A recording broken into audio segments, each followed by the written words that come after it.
Okay, y'all, so RSJ got a little bit of gangster in him. I ain't even mad at him because he definitely showed out on this episode. Your girl Jenny took another L, and your boy Tariq actually set up a masterful play. We're talking Power Book of Ghosts 2, episode 8, y'all. Now, y'all, before we get into it, Mother's Day is right around the corner. We have our Best Mom Ever hats on sale right now. So after you're finished watching the video, then head on over to the website and check it out at www.strictlyopinionated.com.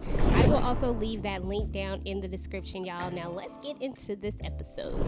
Now, when this episode starts out, y'all, your boy Davis is going through it. I mean, he is up on the cliff and he's like, ain't life a MF? You know, he's going through it because his brother doesn't want to talk to him. His brother has gotten out of prison and he's been away from his brother for 28 years and now he won't even speak to him. Sax is up there, you know, doing his thing. Oh, sneaky, slimy Sax, you know, up there talking to him. And on one hand, sometimes I feel like Sax actually feels a little bit bad about what he's doing because low-key, Davis is the one person that gave him a chance when he had got tossed away from, you know, his other situation. So it's just messed up that he would do this to Davis. So, you know, it is what it is.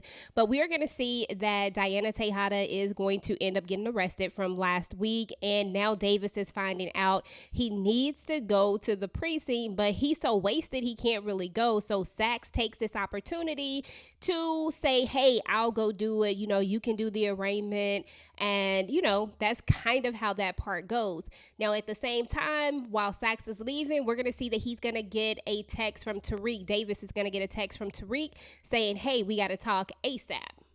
Now, Tariq is going to tell Davis, like, hey, Sax is the snitch, Sax is the mole. He's been playing this whole thing all along. And let me tell you, your boy Davis, the way he reacts in this situation, I was for it. I was like, yes, let's go do it right now. Let's do it. But we all know that he couldn't do it. But your boy put that code in, pulled out the gun, and I was like, yes. But, you know, Tariq talks him off the ledge and he's like, hey, look, you cannot do this. You cannot let Sax know what you're up to. And then, of course, Davis thinks about it like, hey, he's on his way right now. So Tariq is now finding out about the Diana getting arrested as well. And then Davis goes off because, you know, whatever Sax finds out, he's going to take it right back to the DA and they got to shut that down quickly. Now, moving on, y'all, your girl Diana is being interrogated by Jenny. Now, Jenny thinks that she has this whole situation under control. Jenny thinks that she has the ultimate win by arresting Diana, and she thinks that Diana is going to be easy to flip. But what she finds out is that Diana is extremely smart. As I said on my last video, Diana has been groomed for this. Say what you want, but Diana Tejada has been groomed by her mom and her father for this life, and she knew exactly what to say, what not to say. So to be fair, I never really thought Diana was going to fold ever, like ever. Now we are going to see where we're going to go to a scene where Monet is a little concerned because she know how she treated Diana when she was grieving and when she was going through it. And she thinks that Diana might just take this opportunity to flip on her. But at the end of the day, I feel like, look, it's always been family first with Diana. She is not going to turn on her family, even her mama, who, you know, is questionable at times. So I definitely understand why Monet would have felt the way that she felt. But Diana's, you know, she did what she had to do. And Drew reminds her that Diana is strong. Now we're going to see Kane run on off. He's like, look, I'm going to go see what's going on Stansfield. To be fair, Kane needs to stay off from Stansfield at some point. Like, he's always running himself up to Stansfield, but we know he's trying to go find out what was actually going on because remember, none of them actually know that Diana was moving weight. So this is all a shock to them. They don't even really know what they have her on or what's going on at this point because the only person that knew about it was Poppy, you know? So it is what it is. Now, your boy Reek is going to pay the Tejadas a visit, and Drew has a little bit of energy for him. He's like, what are you doing here? Like, I'm like, hold on, wait a minute. Like, what? Why is the energy for Tariq like this? What did he do exactly? So I'm not really sure what's going on with him, but we all know that Drew is in his feels right now, so we can't really take him at 100% right now. So Tariq basically lets them know, like, hey, the block is hot. We're about to be involved in this RICO case. They trying to set us up. This is the reason why Diana has been arrested, and they're trying to get her to flip on us. So now they seem to know about the RICO case. Of course, he didn't tell them about Lauren, and we all know that the reason why he didn't tell them about Lauren is because it's Tariq, and there was no reason for him to put them in on that information. If he's trying to protect and save her life, that would be the last people that you would tell. So, that's why he didn't say anything. Now, once Kane actually gets over to Stansville, he's going to go see Effie, of course, and she's just going to be like, look, you just can't be rolling up on me like this just because you paid my tuition. And I'm like, girl, yes, he can. He done paid that tuition. You already knew he was coming to see you. But actually, Kane wasn't on that ish, to be honest. He came over there really trying to find out what was going on, why his sister was being caught up the way she was being caught up. Now, Effie is going to tell him, like, look, Diana was selling out of the candy store, and maybe she got caught on the camera on the roof. So, and that makes complete and utter sense. Kane is going to try to leave. He's like, okay, say less. And he gets ready to leave, but then Effie, starts to have these bedroom eyes on her, y'all. And I'm like, wait a minute, Effie, I see you, but I'm not even mad at you right now. So anyway, she basically talks to Kane, and she's like, telling him thank you pretty much. And then next thing you know, one thing just leads to another. But he does tell her, that's not what he was looking for. But hey, he definitely wasn't turning it down. That's for sure. So anyway, y'all. But, you already know what happened. These two go ahead and get it on. And hey, it is what it is. We've been building up to this for quite some time. We all knew it was going to happen. So there you go. The only thing missing from this particular scene was the Drake verse on the song, y'all, because this was the perfect song for the mood. So I thought it was a dope scene. Let me know what y'all thought about the scene down below. Okay, y'all, so we're moving on back to where Diana is being held. Saxe has finally made it there. Now we're going to see Jenny and Saxe talking, and she's like, this is unethical. Now, what baffles me is that she knows what they're doing is unethical. She knows that it's not right, but yet she continues to move on with it because she is so bent on trying to get Tariq and Monet that she will do whatever it takes to do so, even doing something unethical. And we all know that if this is found out, this is something that they could easily get thrown out, because everything that they've obtained at this point, you can't go be canceled and then give the information to the other party. That is supposed to be privileged information. At the end of the day, they are playing with fire and they know it, but they just don't care. Now, we are going to see your boy Davis make it there. Now, he's going to be standing around the corner, and he's going to see Saxe talking to Jenny. Now, he's going to go ahead and come around, and then Saxe is going to make up this story about how he's telling her that she's not supposed to be talking to his client without them being there. And then he's like, oh, so you made it. And he's like, yeah, two heads are better than one. So we all know that it took everything in Davis's not to go upside Saxe's head. We all know that Davis wants to get at him, and too bad he just doesn't get his chance, y'all.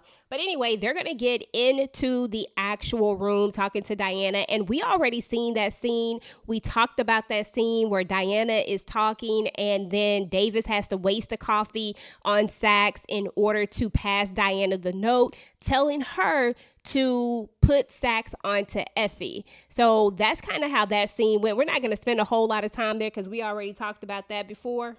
Now, next, we are going to see that Kane and Effie are all hugged up. Well, at least Kane is hugged up, and it looks like they had a good time. They had a good night, and at the end of the day, I don't think that this means anything for Effie. I think it was just like the song said, girls need love too. You know what I'm saying? What's a girl to do when she needs some love?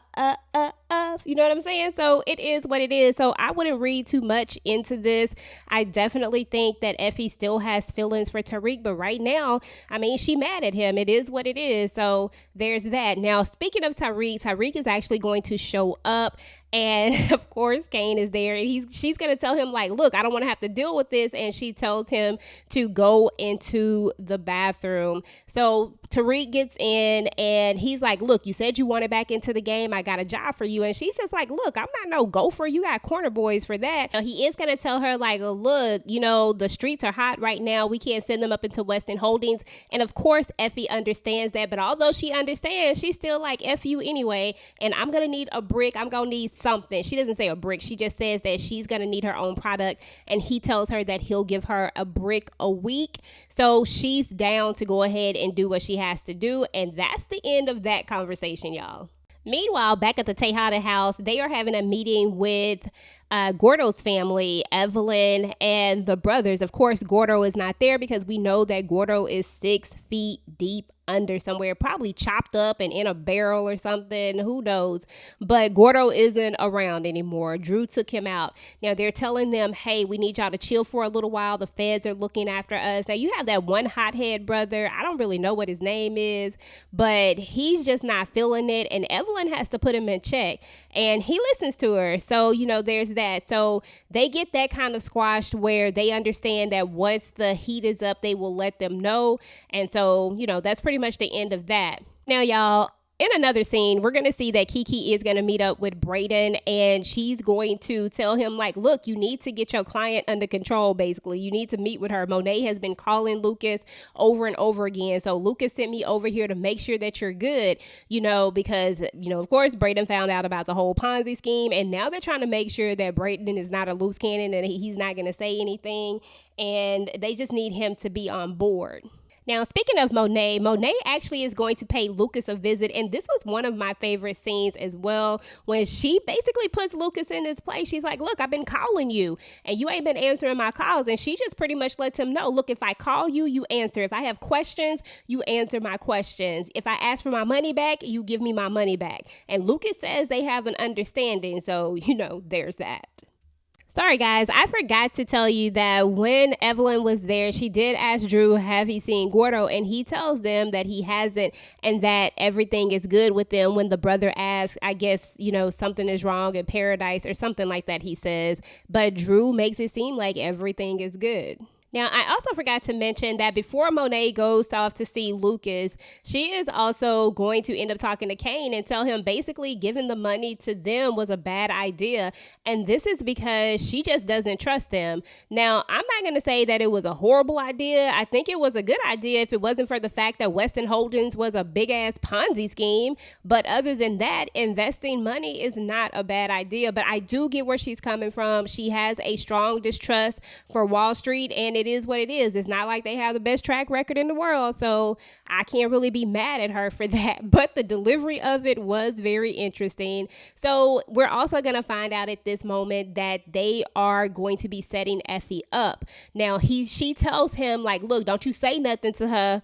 And she doesn't go into a whole lot of detail because she doesn't want to let Kane in on it because she knows her kid. You know what I'm saying? She knows that he's feeling her. And so she only gives him enough information. Now, meanwhile, Brayden is going to let Tariq know, like, look, hey, Weston Holdings is a big ass Ponzi scheme. And Tariq is like, dang, now I'm about to lose my whole trust fund. RSJ going to lose his money. The Tejada is going to lose their money. Like, everything is pretty much about to fall apart if they don't figure something out. And Brayden doesn't know what to do. And of course, he turns to Tariq because Tariq seems to always have the ideas. So, yeah, so there's that. Now, another favorite scene of mine is the actual setup when Diana calls Saxe in and she's like, look, I don't know if I can trust Davis. I don't know if he has my best interest at heart. And she feeds him this information. And we already know what Saxe does. He runs and tells it directly to the DEA and the DA's office. And we all know that that is completely unethical. It is not what you're supposed to do. That information is privileged. Blanca is not really on board with it. She doesn't like it. But we all know that Jenny will do whatever it takes. So of course Jenny tries to spin it and it's like, look, we already got her photo up on the roof. We already got the fact that she, has the attempted murder on Lauren. So, us following her is not going to be, she basically just makes it seem like it's not going to be a big thing. Like they already have enough to do this. So there's that. Now, I ain't even going to lie, y'all. there was a point when I thought that Kane was actually going to spill the beans, and I'm like, Kane, no, because it does become apparent that this setup is not really a setup. And when you really think about it, it doesn't make sense for them to set her up to take any type of falls, because she could just take them all down with her as well. So that wouldn't have made any sense. So there had to be something else in play. But like I said, they didn't tell Kane everything. Like, they always don't tell Kane the full plans. And I get why not, I guess. But, this really could have messed up if he had got a chance to say it. But unfortunately, your boy Drew is having a breakdown. He's having a meltdown. And so Kane has to run off and try to see what's going on with his brother. And then that's when we see that Everett is on TV talking about coming out, and he's a rookie, first NBA player to come out, and he has his boyfriend on there, and it's just a whole situation. And of course, Drew is in his feelings because, look, you didn't want to come out with me. You said that you couldn't do this, and you ran off to, do something else. But, it is what it is. Now that he's in the NBA, maybe he feels more comfortable coming out because he knows that he's there now. And it would be a bad look for them to, at this point, be like, look, you're gay, so you can't be in the NBA. Like, that definitely wasn't going to happen. So I see why he did it. But at this time, Drew is just so in his feels. He can't see past anything else. And, it is what it is, y'all. At this point, Drew just done got on my damn nerves, like, for real, for real. And we are also going to see that Tate is going to be having his debate. We're going to see that he and Harper are getting closer. Harper doesn't like the fact that he is taking meetings with Weston Holdens. He wants to marry Harper, but who knows how that's all gonna play out, because Tate is always for himself, and he definitely is going to end up taking that meeting with Weston Holdens. So look, Harper, I don't know if this is the one you want to be with, because but I like Tate. I ain't even gonna lie, y'all. I like Tate. I rides with Tate. I rocks with Tate, but still, Tate is always gonna be Tate. It just is what it is. Meanwhile, y'all, we're going to see that Theo's brother is going to come in while he and Sax are talking, and he's kind of chopping it up with Sax, but Davis doesn't like that at all. And Davis tells Sax, like, look, let me get a minute with my brother. And then his brother knows that something is going on, that something isn't right. And this is when he lets him know, like, look, he pretty much betrayed me. He's been playing both sides of the fence. And of course, his brother did not like this at all. But we're also going to hear his brother tell him that, the treatment is going well and all of this good stuff. So this is a very pivotal moment inside of this episode. Now, Tariq has to come up with a plan. So of course, he's just going to take the plan of honesty. He's going to go straight up to RSJ and tell him about what's going on at Weston Holdings and how it's a Ponzi scheme. Now, RSJ tells him, like, look, your shady self is the one who got me into this. But Tariq finesses RSJ. He tells him, like, look, why don't you just gonna let him take your money from you just like this? This what you gonna let him do? And RSJ is like, look, I've made my living by being on the up and up, but Tariq definitely finesses this so that he can make sure that everybody can get their money back. So I thought that was a really good move on his part to pretty much talk RSJ into doing what he got to do to get his money back from Lucas so that everybody doesn't take a L. Of course, RSJ gonna bounce back, but Tariq cannot lose his trust fund, and they damn sure don't want to lose the Tejada money. So, kudos to Tariq. Okay, y'all, so things start to heat up even a little bit more because everybody's following Effie and they think that they're about to, break this case. Jenny's calling Sax saying, hey, she led us right to this, that, and the third. And hey, this is going to move fast. Are you going to be ready to do this? And Sax is looking like he about to lose his best friend because at the end of the day, I think he knows that him messing over Davis was just a bad move. I mean, it was just horrible. So, it is what it is. But moving on to your boy Drew, because Drew did even more. Like, I thought the whole breaking all the stuff at the penthouse was something, but then Drew decides that he's going to insta stalk your boy Everett. He's going to show up at the place where Everett is at with his new boo thing, and he's going to be sitting there drinking. And I'm just like, dude, like, you supposed to have been like having all these feelings for Gordo and stuff, and you over here just, crying over Everett. Like, Everett? Really, Drew? Come on. Like, y'all were never going to make it. This was never going to be a relationship that could ever happen. Your lifestyle and who he is trying to be would never work ever, ever, ever. So I don't understand you looking dumb, sitting up here scrolling Oh, God, y'all, I just felt so bad for Drew. It was just a horrible situation to see him looking crazy. But anyway, y'all, he's going to have his moment, but he's going to somehow get recorded saying what he said about losing someone that he loved. And y'all, at some point, one of the brothers is going to see it. He's going to show Evelyn. Evelyn's going to be like, look, I got to have another conversation with Drew because they still haven't heard from Gordo. So we already know that Drew definitely messed up, and we are certainly going to talk about that on another video, y'all. Now, meanwhile, Effie is getting hemmed up. They think they have everything that they need, but surprise, surprise, surprise, all the product has been moved from the warehouse, and all that's left there is Sugar, and they're looking crazy, and they don't have no choice but to let her go. And we already know that Jenny was not feeling this at all. I mean, she basically goes off on Sax, telling him, like, look, this is all we got. She even accused him of sabotaging it. I mean, Jenny did a lot, y'all, when it came to Sax. I mean, he basically risked his whole career, and you gonna treat the boy like this? I mean, I don't like Sags, but damn, Jenny, did you have to do him like that? I'm just saying. So anyway, they end things on a really bad term. Sax is going to walk out, but lo and behold, Theo is going to be in the car, and he's going to be like, look, just drive. Now, right before that, he did send Tariq a message telling him, like, hey, I know where Yaz and your mom is. So, basically leave me alone. Don't try to kill me because I know where they are. And I'm like, Sax, that was a horrible move on your part. But anyway, it is what it is. So we're going to see that Tariq is going to end up getting the message and taking it to Davis and saying, like, look, letting him hear the message. But then Davis is going to put two and two together when he hasn't heard from his brother, and he knows his brother. His brother, he said his brother is crazy. So he knows that his brother is going to go after Sax because he feels like he done got his brother roped into something and he has betrayed his brother. I'm just saying, this is some brotherly love. You know what I'm saying? Like, shout out to Theo. He's like, forget this. I am going to ride for my brother all day, every day. Now, Effie is going to go and confront Tariq, Monet, and Kane as well. And it's like, hey, I know what y'all did. I know why y'all did it. And she wasn't mad about it. She was just, look, y'all could have just let me in on the plan, which they could have. Like, everything doesn't always have to be so sneaky. Like Tariq literally could have just told her about the plan. And if she knew that it was going to save her ass, she would have went with the plan. And that's what's so crazy about this to me, is that you didn't have to do that to her. Like, that's the one person you didn't have to do that to, because she just would have did it regardless. And she tells them, like, look, I ain't mad at it though, because I would have did y'all the same way. So it is what it is. At the end of the day, Effie ain't mad about it, so I ain't mad about it. So should nobody be mad about it, because she was good with it. I'm just saying they could have just told her the truth. But anyway, y'all, moving on.